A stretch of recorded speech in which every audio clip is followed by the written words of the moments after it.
Imam Jalaluddin Al-Mahalli rahimahullah menyebutkan, surah Al-Falaq ini adalah surat Makkiyah atau Madaniyah, terdiri dari 5 ayat.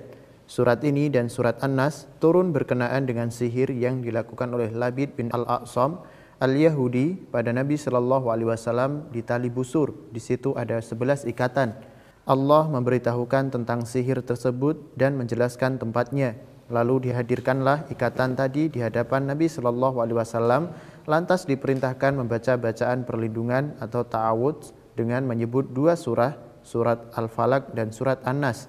Ketika dibacakan 1 ayat dari kedua surat tadi, lepaslah 1 ikatan, lalu terasa ringan hingga terlepas seluruh ikatan. Lalu beliau berdiri dalam keadaan bersemangat setelah terlepas dari seluruh ikatan. Catatan. Pertama, apakah surat Al-Falaq dan An-Nas termasuk dalam surat Madaniyah atau Makkiyah? Ada perbedaan pendapat di antara para ulama. Ada pendapat yang menyatakan bahwa kedua surat tersebut termasuk surat Makkiyah. Namun, kebanyakan ulama mengatakan bahwa keduanya termasuk surat Madaniyah.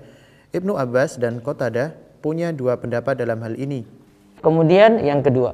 Di dalam Aisar At-Tafasir disebutkan bahwa Labid bin Al-A'sam Al-Yahudi di Madinah pernah menyihir Nabi sallallahu alaihi wasallam. Lantas turunlah surat Al-Mu'awwidzatain, surat Al-Falaq dan surat An-Nas. Jibril alaihissalam lantas meruqyah Nabi sallallahu alaihi wasallam. Kemudian Allah memberikan kesembuhan. Ini khasiat atau istimewanya ruqyah ya.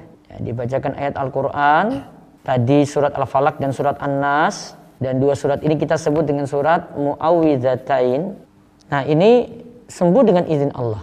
Yang jelas seorang muslim harus punya rasa yakin yang kuat tentang ruqyah ini ya. Yang pertama dari sisi orang yang ingin diruqyah, yaitu yang jatuh sakit, maka dia harus yakin bahwasanya ruqyah itu punya pengaruh dengan izin Allah.